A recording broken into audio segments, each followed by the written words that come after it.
Calvin अस्पताल के बाहर हलचल तेज है। एसआईटी की टीम आज क्राइम सीन को रिक्रिएट करने वाली है और तीनों आरोपियों को मौका वारदात पर ले जाया जा सकता है।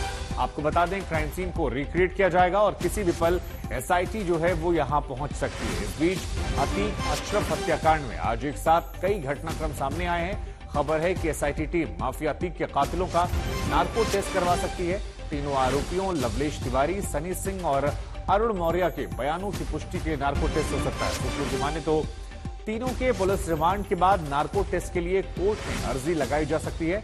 पुलिस सूत्रों का यह कहना है कि एक बार जब उनका पुलिस रिमांड खत्म हो जाएगा तो फिर जांचकर्ता अब तक के बयानों की सत्यता की पुष्टि करने के लिए तीनों का नार्को विश्लेषण भी कर सकते हैं। पूछताछ में खुलासा हुआ है कि तीनों शूटर्स ने 14 अप्रैल को ही अतीक को मारने की साजिश रची थी, लेकिन सुरक्षा घेरा देखकर वो भाग गए।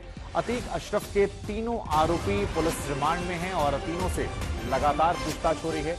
एक आरोपी लवलेश तिवारी ने कहा कि वो कट्टर हिंदूवादी है, वहीं दूसरे आरोपी सनी सिंह ने कहा कि मेरा कोई आका नहीं, मैं खुद बड़ा डॉन हूं। उसने हमीरपुर जेल में सुंदर भाटी के संपर्क में होने की बात मानी, लेकिन कहा जेल बदलने के बाद उसका भाटी से कोई संपर्क नहीं। तीसरे आरोपी अरुण मौर्य ने दोस्त से जिगाना पिस्टल मिलने का खुलासा किया। पुलिस का यह मानना है कि सनी ने ही शूटआउट की साजिश में अरुण मौर्य को शामिल किया था, जबकि लवलेश तिवारी से उसका पुराना परिचय था।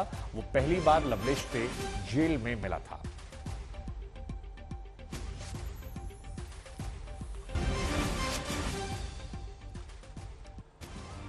और इसी खबर पर ज्यादा बातचीत करने के लिए मेरे सहयोगी संतोष जुड़ रहे हैं। संतोष, कितना महत्वपूर्ण हो जाता है क्राइम सीन को दोबारा रिक्रिएट करना उन 3 आरोपियों के साथ जिन्होंने इस कांड को अंजाम दिया था? देखिए, क्राइम सीन क्रिएट तब किया जाता है जब पुलिस ये जानना चाहे कि आखिर हत्याकांड हुआ कैसे या मौत हुई कैसे। तो मौत कैसे हुई दुनिया जान रही है। तमाम सीसीटीवी तमाम कैमरे में कैद हुआ कि गोली मार करके हत्या की गई।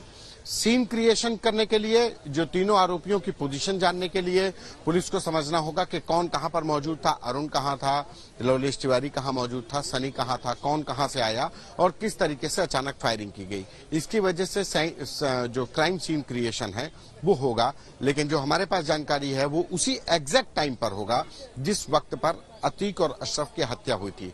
वजह कि वो सीन क्रिएशन का मतलब कि वो उस टाइम उस माहौल को भी बनाना होगा, क्योंकि दिन में अगर वो कहीं से आ रहे हैं तो कोई भी व्यक्ति देख सकता है।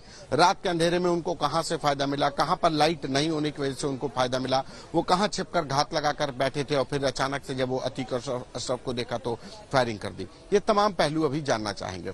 वहीं दूसरी तरफ जो 8 घंटे की शुरुआती जो पूछताछ हुई है, अभी इस 8 घंटे की पूछताछ में इतना जरूर है कि पुलिस समझ रही थी कि तीनों हत्यारोपी साइकोलॉजिकली इतने मजबूत नहीं होंगे, पुलिस के सवालों में उलझ जाएंगे और सच उगल देंगे। लेकिन ये तीनों मनोवैज्ञानिक या कहा जाए कि बहुत शातिर हैं, वो अपने बयान पर कायम हैं। जो पहले 8 घंटे की पूछताछ हुई उसमें तीनों के बयान अलग अलग थे, लेकिन वही थे जो इन्होंने शुरुआती जब अतीक और अशरफ की हत्या करने के बाद दी थी।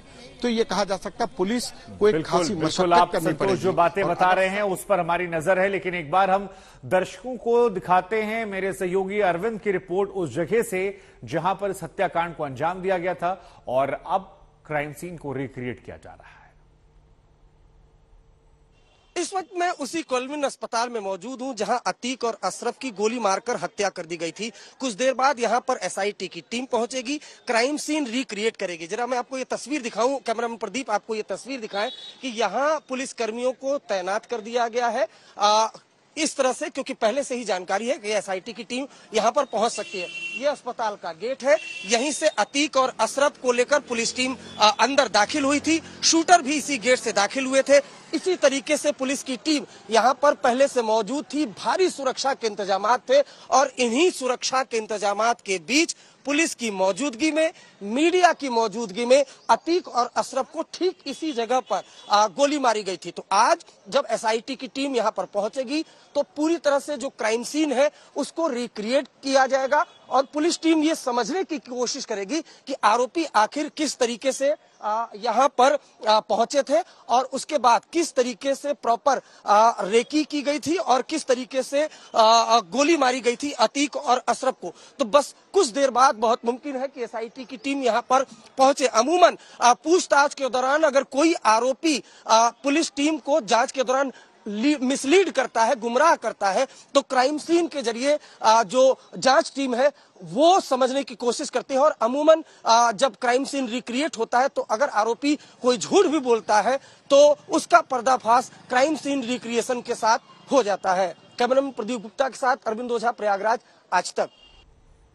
तो अरविंद की ये रिपोर्ट आपने देखी और इस रिपोर्ट में आपको वो वजह समझ में आई होगी कि क्यों क्राइम सीन को रिक्रिएट किया जा रहा है। इधर शूटर लवलेश के तीनों साथियों को पकड़ा गया था, जब कोर्ट में पेश किया गया उस दौरान की तस्वीरें हम आपको दिखा रहे हैं। लेकिन अब खबर आ रही है कि नार्को टेस्ट कराया जाएगा और नार्को टेस्ट में नई नई जानकारियां जो हैं, अगर कुछ छिपाया जा रहा है तो फिर वो निकल आएगा।